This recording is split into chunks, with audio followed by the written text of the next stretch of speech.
Hello Bihar board के बच्चों, कैसे हैं आप लोग? बढ़िया एकदम। तो मैं इस यादव आज लेकर आ गया हूँ क्लास 12 का इंग्लिश, और आज हम लोग करने वाले हैं माय ग्रैंड मदर्स हाउस का समरी।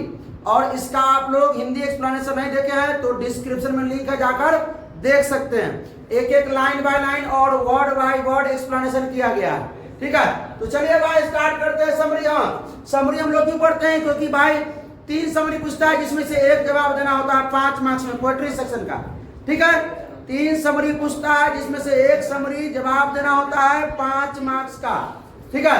कहीं ये आ जाए तो आइए देखते हैं। चले भाई साहब, समरी है, पढ़े कि नहीं पढ़े? इसमें पहले हम बता दें कि जो कमला दास जो इसके लेखिका हैं, ठीक है, इसके लेखिका जो कमला दास है, ठीक है, उनका जो है मतलब जन्म मृत्यु तो याद ही है, जो कब हुआ कहाँ हुआ, ठीक है, याद है उनके बारे में। वो जब बूढ़ी होती है, बाहर रहती है विदेश में, ठीक है, तो उनको अपना बचपना याद आता है। अपने बचपन में ही उनकी मम्मी गुजर जाती है और उनके पिताजी विदेश लेकर उनको चले जाते हैं। लेकिन जब बचपन में वो अपनी दादी माँ के साथ रहती है, उसी समय उनको ढेर सारा प्यार मिलता है, दुलार मिलता है। उसके बाद उनको जो है प्यार दुलार नहीं मिलता है जहाँ जाते हैं वहाँ पे, ठीक है। तो चलिए भाई स्टार्ट करते हैं हम लोग, यही कहानी है।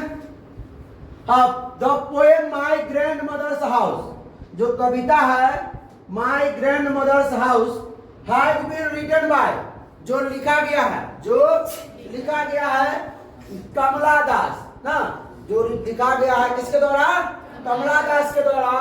In the memory of her grand mother, मतलब उनकी ग्रैंड मदर मतलब दादी माँ की याद में, दादी माँ के याद में।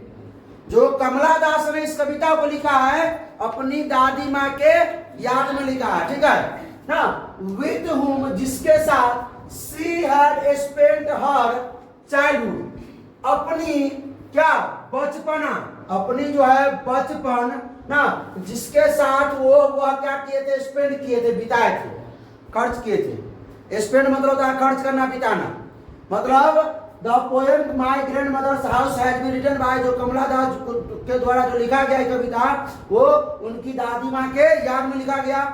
भी तुम, जिसके साथ वह बिताए थे, ठीक है, हर चाइल्डहुड, अपनी जो है बचपना को वो गुजारे थे, ठीक है। और वही बचपन में उनको प्यार दुलार मिला, उसके बाद उनको प्यार दुलार नहीं मिला था, ठीक है। आगे देखिए, she was an Indian poetess, वह जो है वो कैसे पोएटेस है? इंडियन, वो भारतीय कवित्री है, ठीक है। हु, जिसने, सुनिए, जो wrote in the both English and Malayalam, जिन्होंने क्या किया? लिखा है इसमें दोनों में, इंग्लिश एंड मलयालम में, दोनों ने जिन्होंने जो बुक लिखा है, जो भाषा लिखे हैं, जो कविताएं लिखी है, वो दोनों भाषा में लिखे हैं। किसमें? English and. About of author में बता चुके हैं, अबाउट ऑफ ऑथर में बता चुके हैं कि भाई जो इंग्लिश में भी लिखते हैं और मलयालम में भी लिखे हैं ये, ठीक है। हाँ, ये जो है मतलब हिंदू से मुसलमान में परिवर्तन हुए थे, इस्लाम धर्म को भी अपनाए थे। कब अपनाए थे, कितना वर्ष के उम्र में अपनाए थे, मालूम है? हाँ, चलो ठीक है। आइए, मोस्ट ऑफ हर पोएम्स, जो इनका है, उनका जो अधिकतर कविता है, सुनिए, उनका जो अधिकतर जो पोएम है, कविताएं हैं, आर ऑटोबायोग्राफिकल, मतलब उनकी आत्मकथाएं हैं। उनकी जो अधिकतर जो कविताएं हैं वो क्या है? उनकी अपनी आत्मकथाएं हैं, ठीक है।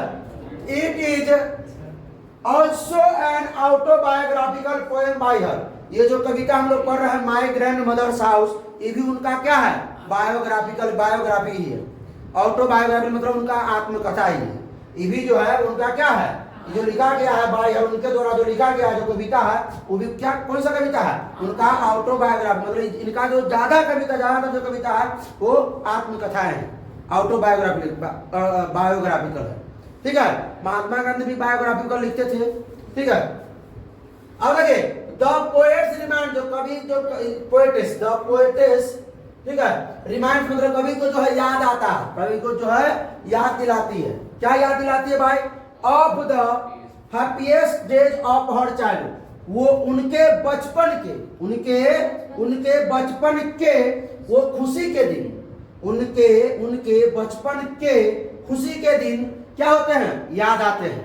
रिमाइंड मतलब याद दिलाना, याद आना, ठीक है। उनको जो बचपन के दिन याद आता है, खुशी के दिन, जो चाइल्ड बचपन में थे, अपनी दादी माँ उनको जितना प्रेम करती थी, मानती थी, दुलार करती थी, वो याद आता है उनको। उसके बाद विच, जिसके बीच जिन्होंने सी स्पेंड, जिन्होंने बिताया था विथ के साथ, किसके साथ, हर ग्रैंड मदर, अपने ग्रैंड मदर के साथ उन्होंने जो खुशी के दिन बिताए थे ना, वो दुलार के दिन बिताए थे, वो प्रेम के दिन, मतलब उनको जो प्यार मिला था, वो जो दिन जो व्यतीत किए, ठीक है, वो दिन उनको क्या होता है, याद आता है, ठीक है। द पोएटेस रिमाइंड, मतलब उनको याद दिलाता है, याद आता है, क्या याद आता है, उनके दादी माँ के खुशी के दिन ना, जिनके साथ वो क्या किए थे, एक्सपेंड किए थे, स्पेंड मतलब होता है वो बिताए थे, वो गुजारे थे, ठीक है, मतलब खर्च किए थे समय पे, ठीक है, विथ हर ग्रैंड मदर, अपने दादी माँ के साथ, विथ मतलब के साथ, अपने दादी माँ के साथ। चलिए आगे, the poetess was deeply attached, कवित्री जो है वो एकदम गहराई रूप से क्या होती है, आकर्षित हो जाती है, अटैच हो जाती है, किससे अटैच होती है भाई, हर ग्रैंड मदर, अपनी दादी माँ से एकदम ज्यादातर घुल मिल गई होती है बचपन में।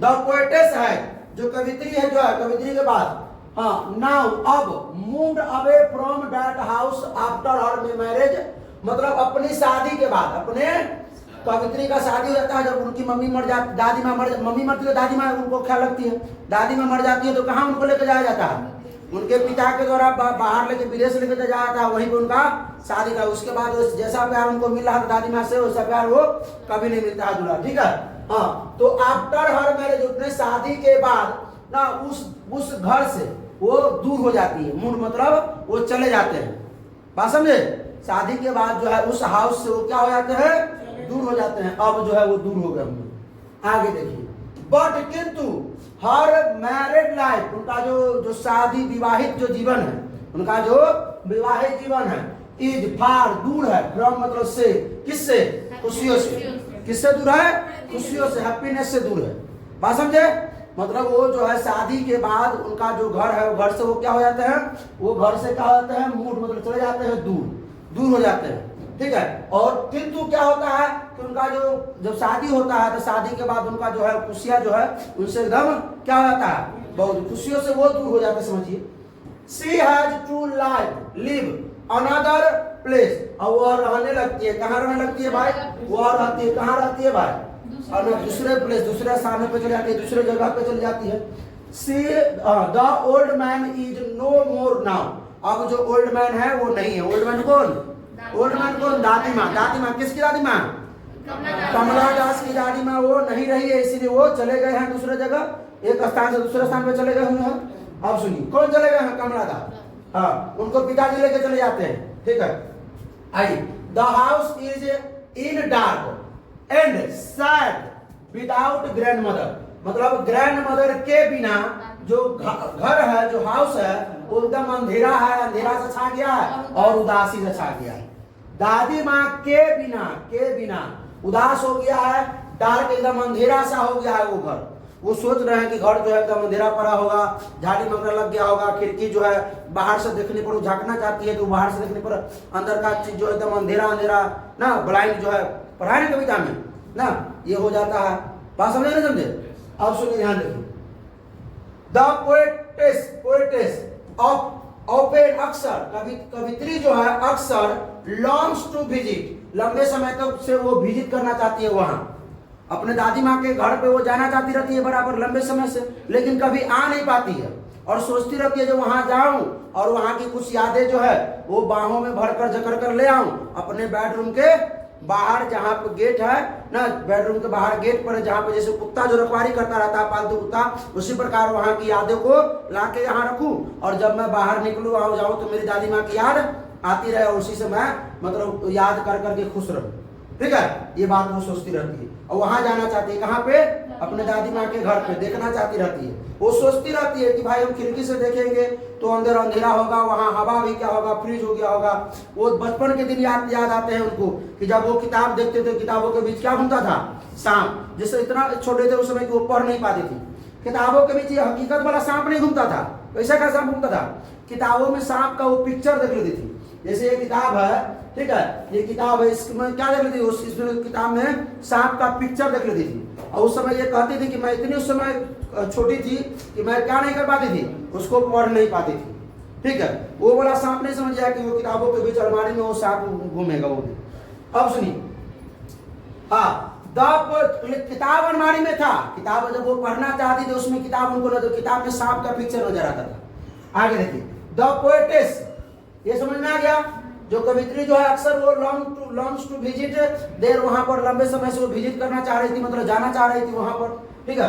The poetess is sad now, अब कवित्री जो है वो क्या है, उदास है।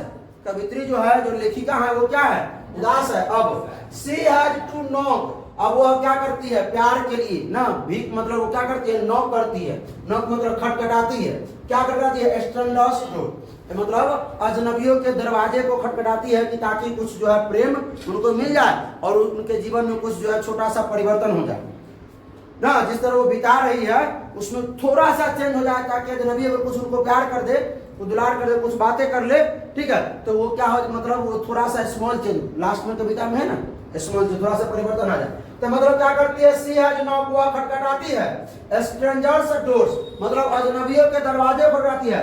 For that piece of love, for मतलब के लिए, किसके लिए, उस प्यार के टुकड़े के लिए, छोटे से प्यार के टुकड़े के लिए क्या करती है वो, क्या मतलब अजनबियों के दरवाजे को खटखटाती है।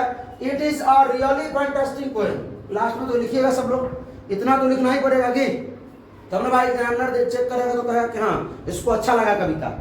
अब अच्छा न लगा तो भाई आपको जब अच्छा लगा तो एग्जामिनर को तो नंबर देने में अच्छा थोड़ी लगेगा। तो बात समझे, यह वास्तव में फैंटास्टिक कविता है बाय कमला दास, कमला दास के द्वारा जो लिखा गया है।